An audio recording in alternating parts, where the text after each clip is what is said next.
Hello and welcome, Padawans. I'm Joe, and here with me is my co-host, Master Dan. Hello and greetings. And we've got another shot for shot of sorts for you all. The last one actually proved to only have get us maybe 2 views, but it jumped us up by 2 subs. So yippee for that. We're in total at 7. So progress. Upwards and forward, after all. So that's enough joking around. In this video, we're going to discuss the next few scenes because that's what this podcast is for. And Obi Wan expresses concern for the situation, saying, I have a bad feeling about this. At which point, Qui-Gon scolds him and tells him, keep your focus on the here and the now, Padawan. At which point, Obi-Wan tells him, no, it's not about the mission, Master. It's about something else. With this warning being very interesting, as the thing about Obi-Wan Kenobi is that he had a very strong connection to the unifying force, which is to say, the ability to see into the future. And arguably, this was not an ability he started off very good at. But the thing about some abilities is that they can be acquired via force bonds and whatnot.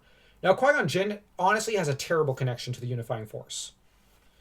His ability for foresight is honestly a little terrifying with how shoddy it is. And I know people don't like having criticism leveled at Qui-Gon Jinn because he's supposed to be God. You know, he's omniscient. He was gonna raise Anakin right and all that nonsense, when no, he probably would have screwed up in the same, if not the same way as Obi-Wan, would have still screwed up with Anakin, and Anakin still would have turned to the dark side. I would argue that it arguably Qui-Gon would have, the only thing is maybe Palpatine might not be able to quite get at Anakin the way he did, but he'd still get at him. The only difference is Qui-Gon would try to push and force Anakin not to have a bond with Padme, and that would basically, Anakin would explode far sooner and turn far sooner, arguably. But the thing about Obi-Wan here is that the ability for this sort of foresight is something that, my point is, he likely acquired via his force bond with Seelie, because he did have a pretty powerful one with her, which might be the only one he had that was stronger than the Qui-Gon Jinn force bond, or Anakin force bond. As Obi-Wan did have pretty good force bonds with those two, but the trouble is Qui-Gon and Anakin were never quite able to read Obi-Wan well, because they preferred to project what they wanted onto Obi-Wan, what they believed onto Obi-Wan, like about the man himself. Like, he could never have a life outside me. He's too boring and dumb for that. Or he could never understand emotions or legacy. This is actually something that Qui-Gon Jinn actually thought. Obi-Wan could never understand the concept of a legacy. You know, like, I gotta go slow with him on that one. When at 13 years old, Obi-Wan was thinking about and pondering about what it meant to have a legacy, to leave something behind when you were dead, and what it would be like in the next few years after you've passed and whatnot. It's rather, this happens on Keegan in the 9th Jedi Apprentice book. So, arguably, there are times, now I know people will say Qui-Gon Jinn was thinking Obi-Wan was too young for that. But Qui-Gon clearly didn't realize that his Padawan was a genius IQ guy, because Obi-Wan was a prodigy and had a superior to average IQ. The only ones who seemed to ever realize that Obi-Wan was a genius were Seelie, Mace, and Yoda, which praise to these three for realizing just how intelligent Obi-Wan Kenobi was. And it shouldn't shock anyone, given Seelie was basically Obi-Wan's common law wife. Mace, well, he's the greatest Jedi in the galaxy. And Yoda, let's be honest, is one of the wisest Jedi Masters who ever lived. So, and Yoda has a very grandfatherly bond with Obi-Wan. So, it's very obvious these three would see through Obi-Wan in a lot of ways. In ways that Qui-Gon and Anakin never could, and never would want to.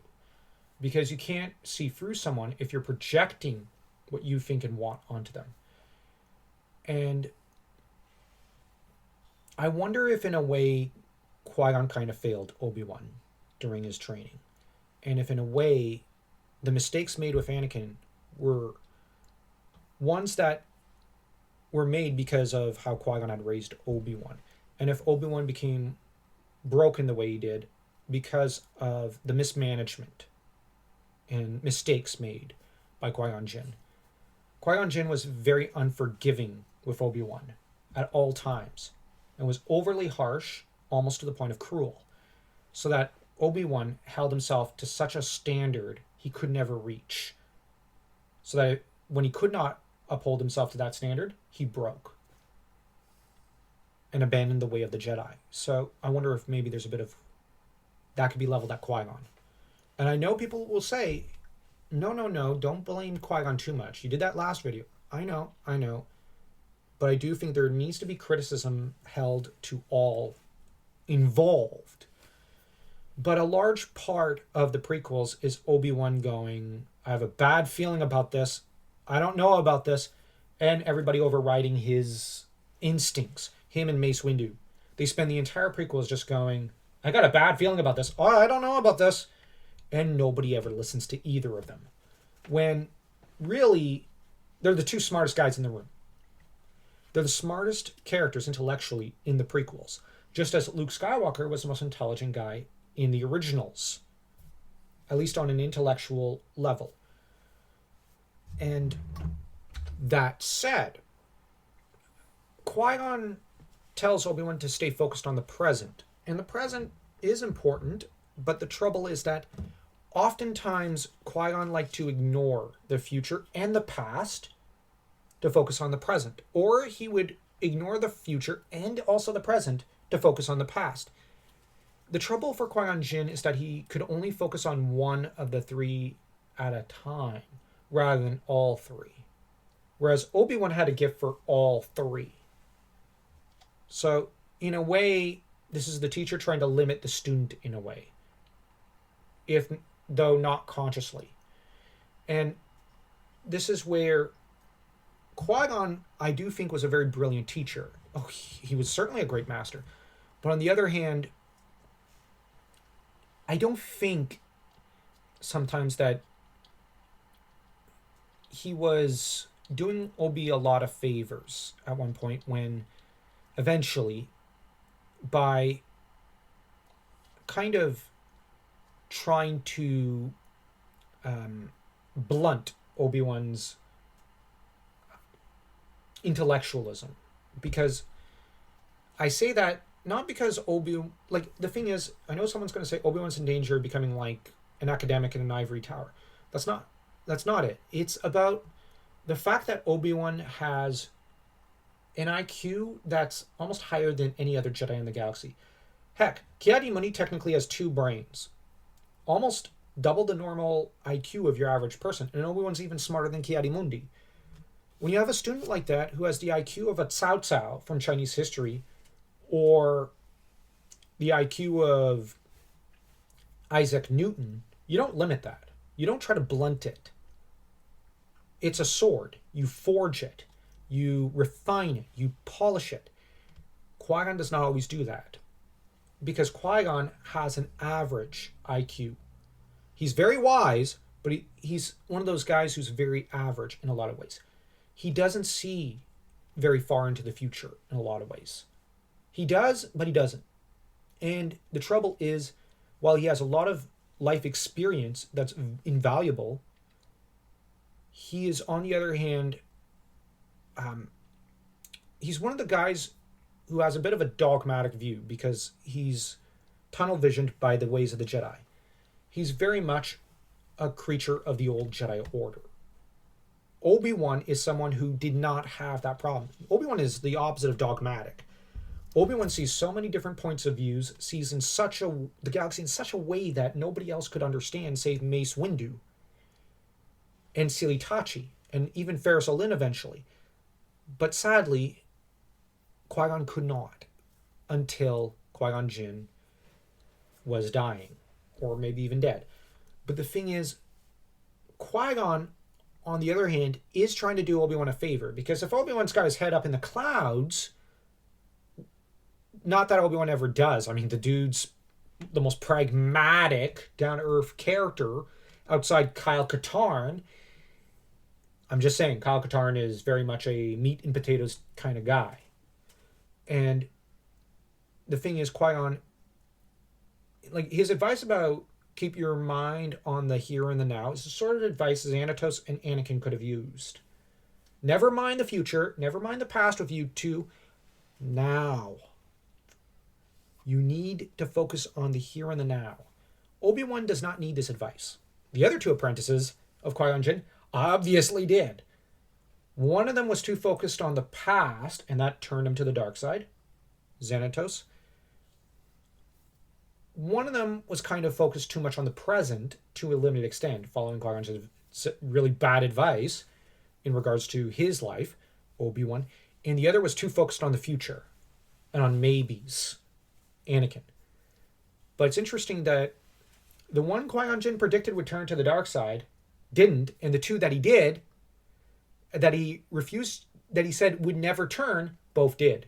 It shows the kind of judgment Jinn had regarding youngsters. And in this case, it's a matter that said, I do think Qui-Gon was one of the best possible teachers for Obi-Wan. Because he did refine and hone Obi-Wan's IQ and abilities to a knife point edge. So, like, I leveled a lot of criticism at him, but on the other hand, he did do some good work with Obi. Xanatos was going to turn almost no matter what. There was too much bitterness and darkness in there. Anakin should have been given over to someone like Mace or Yoda for training. Because they would have been, or even Adikalia, they would have been able to nip the Palpatine situation in the bud and polish Anakin into a perfect Jedi. And I know there's going to be the Mace Windu haters who are going to say, yeah, but he hated Anakin since he was not. No, Mace did not mistreat Anakin. He just didn't spend any time with him. And then when Anakin was full grown, he often told him, hey, watch it. Knock it off. Knock it off with the ego, kid. Knock it off. You got an ego, which Anakin did. And Mace did not approve of Anakin's multitude of mistakes. So, and he also did tend to badger Obi-Wan about, hey, stop teaching the way you teach. Mace is a neutral party here and did nothing wrong. But, you know. So, back to this scene. Them Federation types, who are Neimoidians. Neimoidians are a race that are cousins of sorts to the Duros. There's just a few minor differences, and they have an extra organ for stress, which causes their throat to tighten and close, and makes breathing harder for them.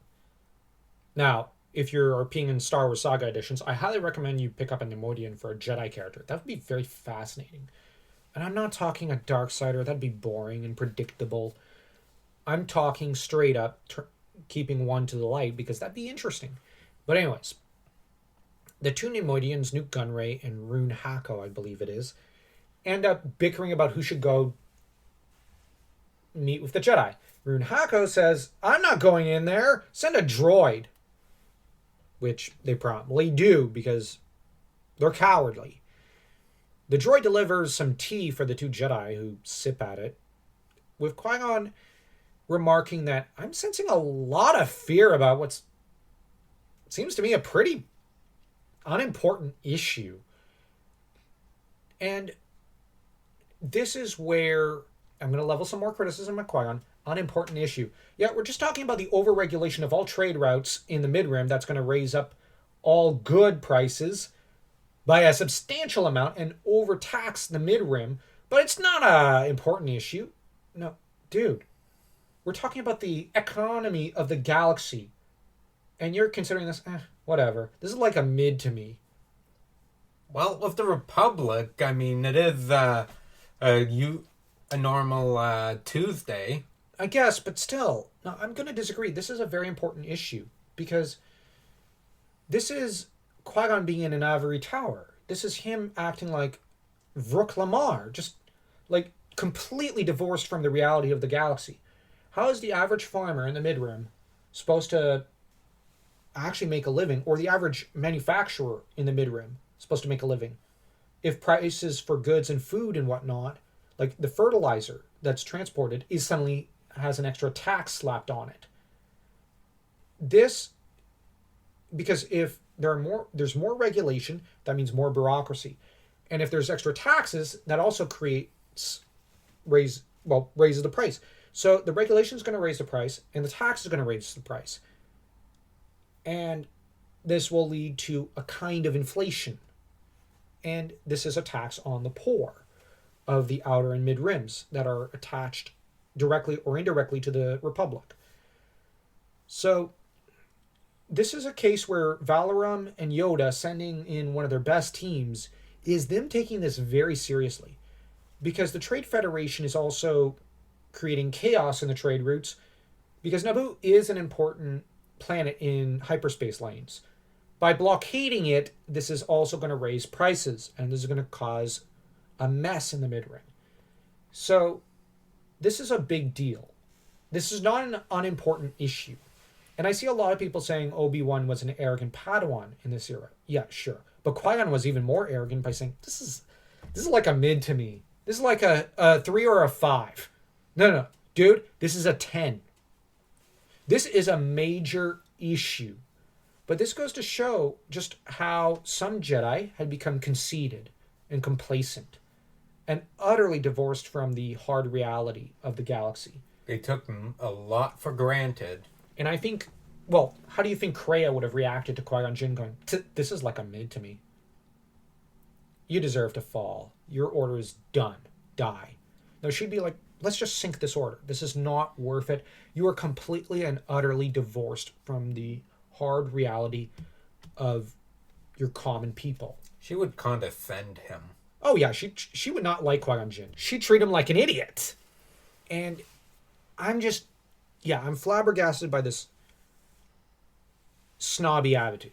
And yeah, rewatching this part for the first time in years and seeing the conceit there, I gotta say, not impressed. But on the other hand, Qui-Gon and Obi-Wan do go through a lot of emergency missions. They're the best Jedi team in the galaxy. So they deal with hardcore, big commando ops stuff, black ops stuff all the time. They're the first picks for the most dangerous missions. And this isn't something that they just became. It took them a decade almost, or like half a decade, to become the greatest Jedi team in the galaxy. And the thing is, there's only 2 Jedi who can accomplish greater wonders than these two. And that's Yoda and Mace single-handedly. But one has to bear in mind that these two are not sent on missions that Yoda and Mace take lightly. They're sent on the top, hardcore stuff. So that should tell Qui-Gon just how important this blockade is rated by the Chancellor and the Jedi Council. Now, while Qui-Gon is trivializing the whole issue and Obi-Wan's just being skeptical and keeping his thoughts to himself because he doesn't agree with his master. And we know he doesn't agree because in episode 2, we have Obi-Wan making a lot of commentary on the politics of the galaxy and on the problems of the Chancellor's policies and how he manipulates the Senate and how the Senate is over-regulating things. Obi-Wan is very sensitive to the issues of the galaxy because while he's not the sort to listen to the average commoner because he's much too business-minded, so to speak, such as, I'm here to do my job, I'm not here to listen to anyone complain, I'm just going to do my job. But on the other hand, Obi-Wan has the view, what would save me a lot of problems is if we cut the regulation, we cut the taxation, and the core got out of the mid and outer rims way. Now, Qui-Gon is in favor of regulation, but doesn't, kind of not. Basically, he's not going to get involved in the politics or have an opinion on it. Now, one can understand this attitude. I get it. But on the other hand, this is something that's going to wreck lives. and Qui-Gon sees it as trivial. So yeah, that's enough repeating ourselves. The Neimoidians are consulting with Sidious, with Rune Hako belting out, "Your scheme has failed, Sidious. We can't go against a Jedi. This is going to turn us into criminals." Sidious dismisses Rune Hako, saying, "I do not want this slime within my sight." Again, which, yeesh. You don't want a Sith Lord as powerful as Sidious saying that to you. And I do mean powerful. Sidious is very dangerous. He's on par with Yoda and Mace in terms of raw power. So you mess with him, you're really getting it in this era. And I'm not kidding there. Dude is very, very powerful. In every stretch of the imagination. By any stretch of the imagination. And Sidious ends up insisting when Newt Gunray tries to squirm out of this and goes, "Well, how are we going to, what about our blockade? It's not legal." "I will make it legal." And the Jedi? "The Chancellor should never have sent them. Destroy them." Which the Neimoidians will try. Because at this point, if you read the Darth Maul novel that's a prequel to this movie, which we will in time get into a book club of that, you'd know that there was a third Neimoidian. He tried to back out of the deal. It didn't work out for him. He died gruesomely. So the other two don't really have a choice anymore. Now, I'm not justifying what they did. They are evil, but their back's against a wall. Sidious is clearly going to do them in if they don't do what he tells them at this point. But the problem is, they never should have agreed to a deal with a Sith Lord. Dark Lords of the Sith are infamous for their cruelty and savagery, and for having no honor and no respect for anyone or anything. They have no code of conduct. The Neimoidians should have known this, but they ignored history. And it's a really interesting fact that in the Star Wars galaxy at this point in history, there are very few characters who actually read or learn their history. Mace Windu and Obi Wan and Silly clearly do. Yoda, not really. Qui-Gon, not entirely. A little, but not entirely. He does know a little. Anakin thinks it's boring and never takes much interest in it until he becomes Darth Vader, at which point, yeah, we'll get to that when we psychoanalyze Vader as a character. He's a very fascinating character. But the Neimoidians don't. Han Solo, for example, didn't. The thing is, history is not a topic that interests many in the galaxy. But this has led to a decline in the Jedi, in the Senate, everywhere in the galaxy. And if a people in society do not know their own history and folklore, they decline. Because they're preserving nothing. They're going to repeat all the old mistakes. Which is what happens. But, yeah.